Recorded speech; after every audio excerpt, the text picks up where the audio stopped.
welcome to the Career Corner. My name is Heather Swift, and I'm delighted to be your host. The purpose of the Career Corner is to help people move from career distress to career success. Today, my guest is John Harvey, Maplewoodian for 28 years. He is a catalyst, as he calls himself, not the president, of T2 Partners and TransitionWorks. John, welcome to the show. Thank you. It's great to be here. So I have heard about you for years, so I'm so happy that we finally got to connect live. When I told people about what the Career Corner is about, they're like, you have to get John Harvey on the show. And every time I met a John, I was like, are you the one that used to own the fish market? And they're like, no, that's a different John. Got it. So I would love to hear a little bit about how you transitioned throughout some of your different jobs and how you got interested in helping people transition themselves and giving them good words of wisdom. Great. I had a corporate career, about 25 years. In 2002, mutual agreement, decided to leave a company. And frankly, 9/11 had a lot to do with that for me because it really made me take a hard look at what my purpose was in life. And I realized in the corporate world, I wasn't going to be an engaged dad. I needed to move beyond that. So spring of 2002, I left, spent a year trying to figure it out. At that time, a lot of people were looking for help. 2002 was a year where there were a number of layoffs going on. So I'm helpful. I'm always around town, and people were asking me to meet for coffee, check my resume out. Do you know anybody here? And I was doing that, and at the same time, I was going through my own transition. So over the years, my transition included buying a fish market, Freeman's Fish Market, selling that 4 years later. And since then, I've run a consulting firm called T2 Partners, TransitionWorks, which is focused on people and therefore organizations navigate from one point to another, wherever they need to go, want to go, and then asking the most compelling question for behavior change, which is, why does this matter? And I find if it matters, people will go through walls to make things happen. And if it doesn't matter, we usually go back to our old habits. And it won't get done. Won't get done. Yeah. So TransitionWorks came out of simply me helping people at the time, integrating my own learnings as I went along, and it became something called TransitionWorks. First, it was the Career Transition Network, and then TransitionWorks. And frankly, I did it pro bono for 10 years, and people would say, why do you do this? And selfishly, it was my therapy. It was my laboratory. I was learning so much as I was going through this experience. So there's probably been just over about 300 people in Maplewood, South Orange that have attended one of the workshops. And it started out as people sort of out of work looking for a job.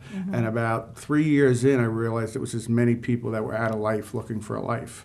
And so I had to look at both sides of that, which I was doing anyway myself. So you were finding a disconnect between what people were doing to earn their paycheck versus were they enjoying it or really living their values, living their full life? Yeah, and was it providing energy for their full life? And I'd see at the train station, I used to, when I had Freeman's, I would go to the market.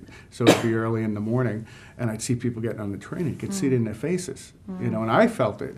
I had headaches on Sunday nights, even though I had a great job at American Express. Yeah. So it was really trying to help people understand that they can have both. They can understand what they want in life and what they want in work or career, and blend the two. I don't use the word balance. So if you do the math, it's not balance. No, so you have to look at energy. And I think especially when you talk to working mothers, they will definitely tell you that it's very much a blend of everything kind of works out and it gets done to the degree anything gets done, but it's very much a blend for that. So that's how I look at it also. Did you, you must have met everyone in town owning the fish market. Oh my God. So your Rolodex must be, so everyone, you obviously have a big fan club as well, which must be very nice to have. I mean, amazing. Maplewood's an amazing town. I mean, the diversity, in every way, especially careers. So Freeman's provided an opportunity to be at the front desk, and I'm an engaging guy. I mean, I say hello to everybody, and I ask everybody how they're doing, and usually wait for an answer. And it was amazing what people would tell you over the counter over a fish counter. I mean, seriously, there are some amazing. They think they're just buying fish cakes, and meanwhile, you're like an hour of therapy session later. Right, or people would say, you really want to know how I'm doing? I said, go ahead and tell me. And they'd tell me, and I'd be like, whoa, So it was pretty interesting. But yeah, I got to know people there, and I was doing TransitionWorks at that time. So, I would meet people, and they'd say, hey, how do I get into this? And so it became this pretty cool community. And were you holding it out of the library then, or where were you in different sessions around town? Yeah, interestingly, I held it in a couple places, usually where I could get a free room. So the first place I held it at was Our Lady of Sorrows. Okay. And interestingly, early on, I had a guy helping me, and who's my Maury, Tuesdays with Maury. And Dick is sitting there at the first meeting. We have about 12 people. And I said, Dick, do you have any questions? And he goes, yeah, I got one question. He said, all these people are out of work, right? And I said, yeah. And he said, they're probably not feeling great. right? And I said, probably. And he said, who in their right mind would hold this meeting at Our Lady of Sorrows? Mm-hmm. And so that we started there. We held it in pretty much every religious institution. Mm-hmm. I borrowed space at places like Clausen Architects, Mm-hmm. but anywhere I could get some free space. Oh, that's nice. They were on the show before. Well, they the Clausens. Yeah. They're TransitionWorks. Yeah, they're great. So I would love to dive in a little bit about some of the top tips you share with people when someone does come to you, either at a roadblock, a standstill of where they want to go, what they want to be when they grow up. What do you start asking them so they start thinking? Because they have to kind of have an idea of whether they want to go or they'll never get anywhere. Yeah, I usually try to dig deep. I mean, I think the type of job they want is the easy answer and can often be misleading and is based not always on criteria that really is about who they are. So I try to ask people who they are. You know, and I can tell you that it's a very difficult question for people to ask. Who are you? Not who are you? You know, what are you doing? Yeah. And we do an exercise as an example, which is value cards. And I have a concept of your inside story and your outside story. And I think your inside story is things like what's the most important values in life? What are the things you'd go to war for? And we take 50 cards, and you can sort them, and you've got to come up with 5 or 6 values. And in the 40 to 60 age group, which is generally my age group, the average number of values they get to after that sort is 16. And what that would tell you is they're pretty confused. Right? And so if you have 16 values you're trying to honor, it's probably difficult to honor any of them. But I find once you get down to 5 or 6, it provides a great compass for saying, okay, you know, is this the job? Is this the boss I need to have to be successful and feel successful? Okay. But a lot of people, we don't do that life. We get going on a path and we just let it ride, and we take promotions and don't always know what we give up and things like that. So I just try to dig deep, get to the why, and then the how, what makes you different in doing what you're doing than anybody else, and then the job title is a what.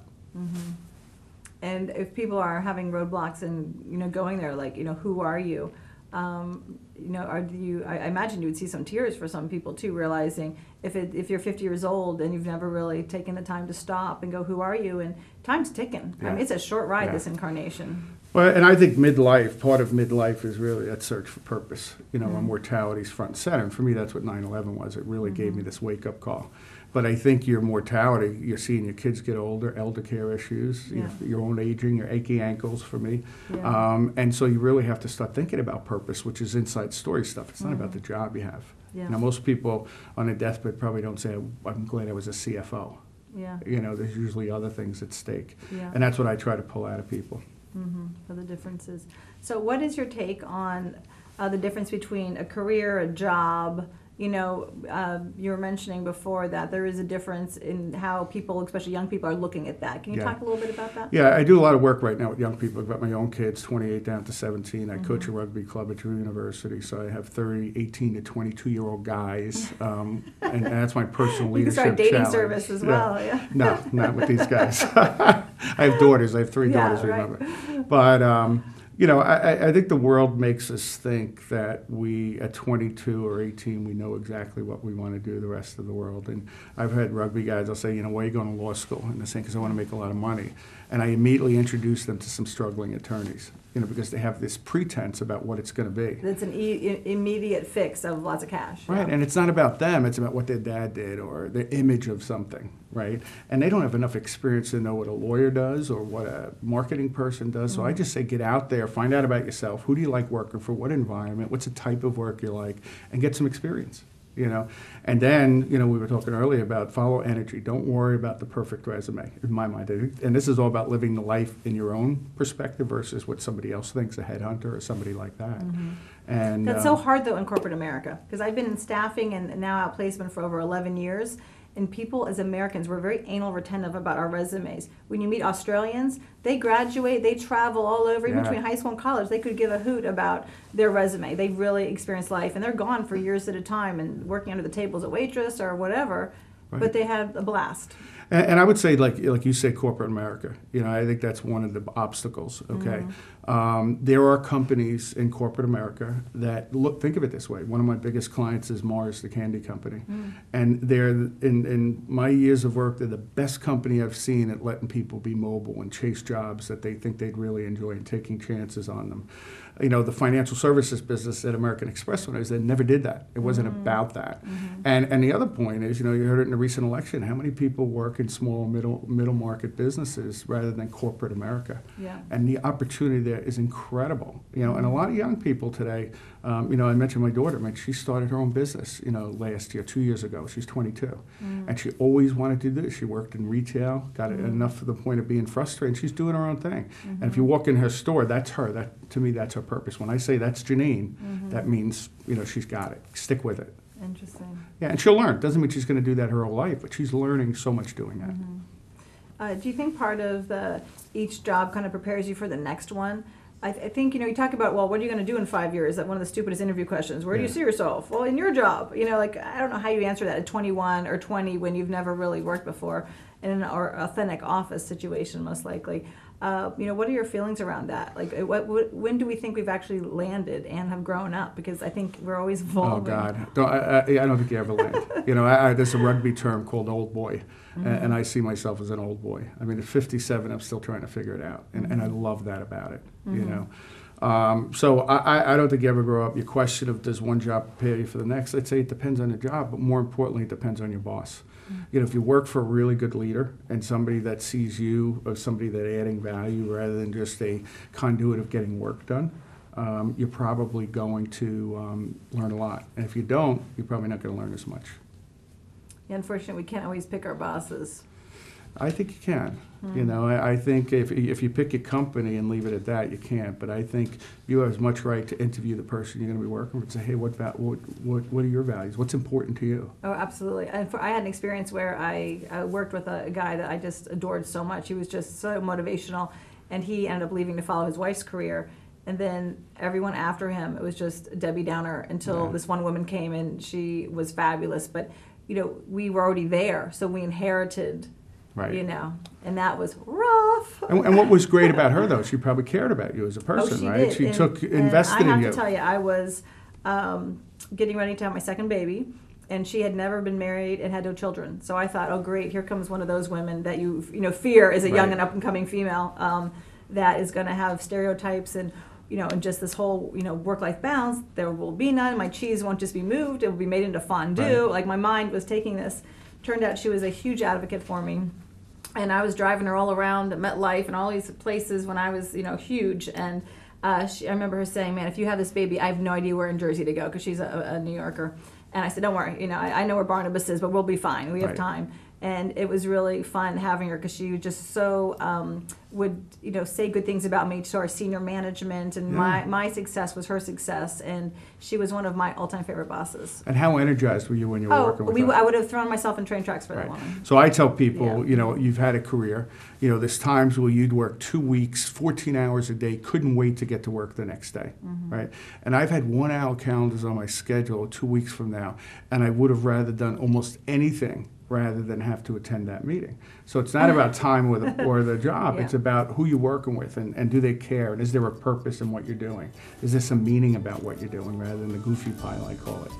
And so that's what happens when you find your own boss. You know, you can't find them. I believe you can. Yeah, we inherited her, but she was a keeper. Yeah. So we have to take a quick break, and then we'll be right back. So stay tuned, and we'll be back with John Harvey. Local government, local educational institutions, and local community members all use cable access TV to communicate their message. They depend upon it as an affordable means of outreach. Public educational and government access television empowers local government agencies, individuals, and groups to use the media to speak directly to their constituents in a more direct and cost-effective way. Make sure everyone has a voice. Support your local PEG channels.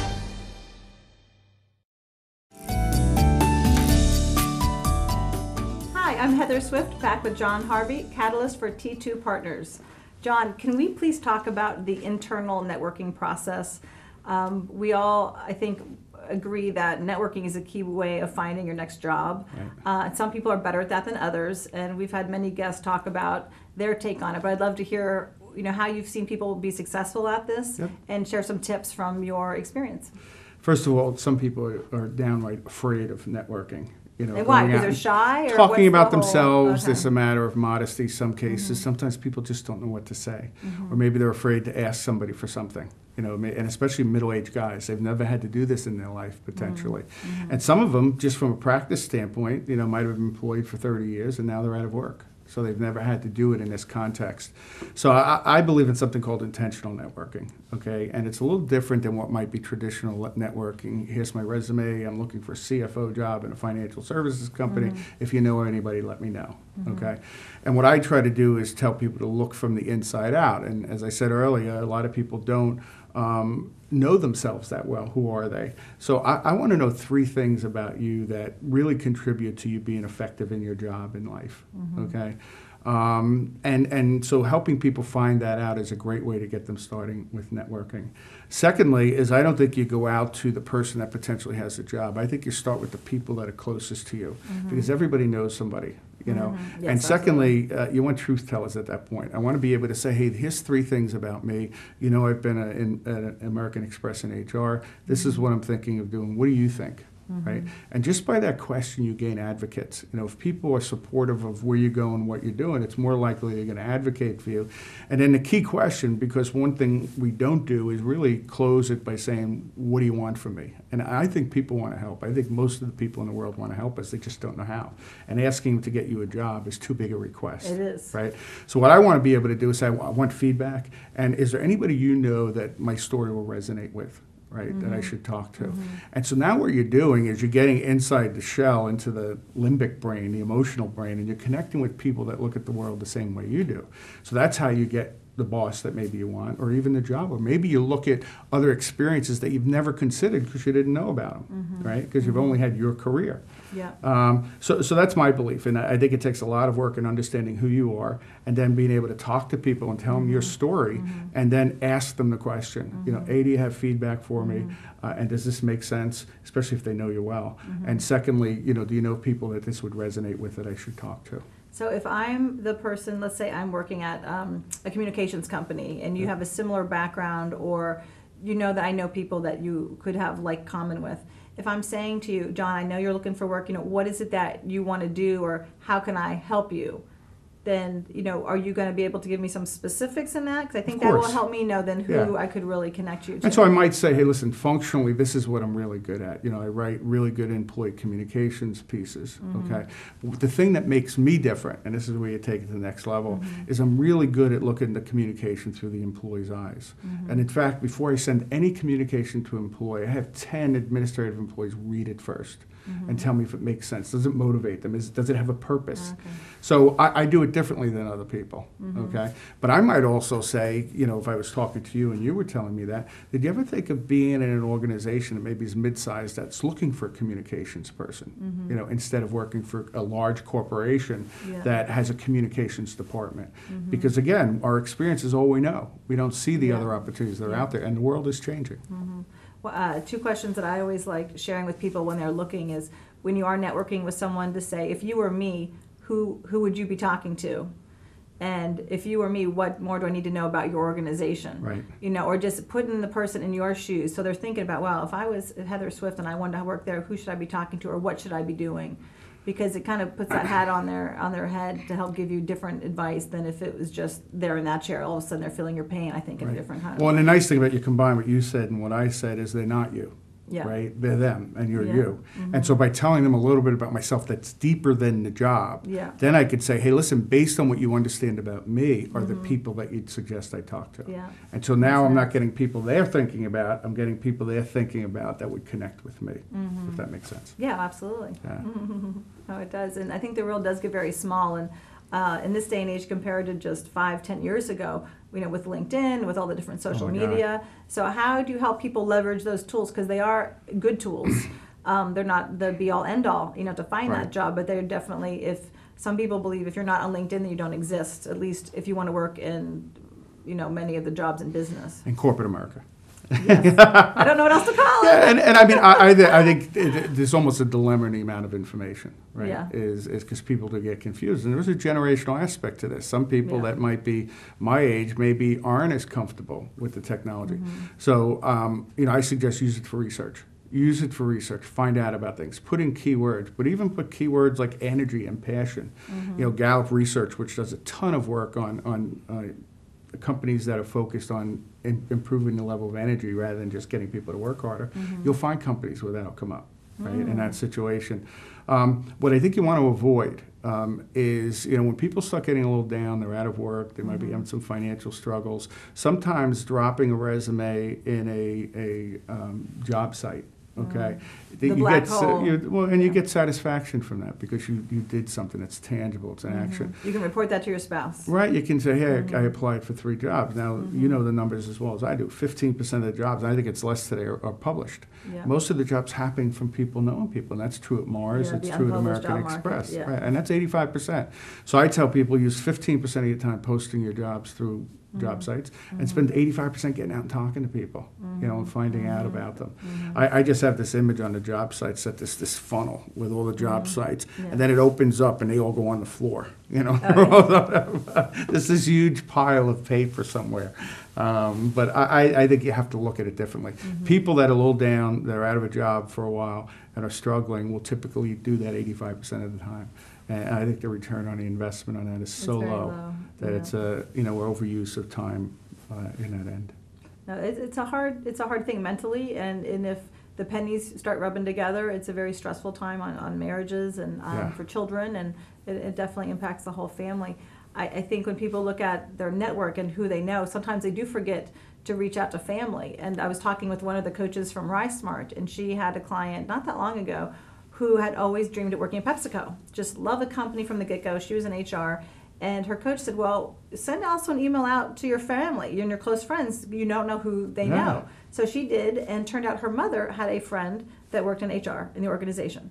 So her mother wrote a note to her friend and said, would you mind meeting with my daughter? She's always, and of course she had an interview. So this was not that long ago. It's so 2 degrees of separation. Yes, right? yes, but her daughter never would have thought her mother would have been the key to that. But we know a lot of people are on boards or different community events, and we don't know who all is working where, or who do we know that someone else There's a term I use called the curse of knowledge, and basically what the curse of knowledge is I've lived 57 years, I've had tons of experiences, but my experience compared to the whole world is less than a grain of sand on a beach on Long Beach Island, right? Yet, subconsciously, that's the way the world is to me. Right? So unless I, what I call listen to learn, really challenge any of my thinking, challenging my beliefs sometimes, unless I'm willing to do that, I'm not going to learn about these other opportunities or try different things like your friend did. And she was surprised. Yes, very. But that helped her get her foot in the door at least, to start that conversation happening. And that's gold. No, it is. So don't forget about your parents. Yes. Parents know people too. So what are some tips you could share with our viewers if people are going through transition or they're at a standstill with a job right now they're not happy about? What are some takeaways that we could share? Yeah, I think differently. Consider some different approaches. Talk to people. Don't get caught up in your home office or, get caught up in yourself. There's a lot of people in this situation, especially today. So get out and talk to people. I think consider that there's both the practical, external side of finding a job and be incredibly aware of the internal, psychological side. Changes, I got to find a job, I lost my job. Transition is how we psychologically deal with it. And for me, that was incredibly hard. I mean, my people look at my story and they say, oh, this was a pretty amazing story. I suffered from depression. In 2005, I hit bottom because I couldn't control my world. I couldn't influence it. And to me, that was really important. So be willing to get out and talk to people.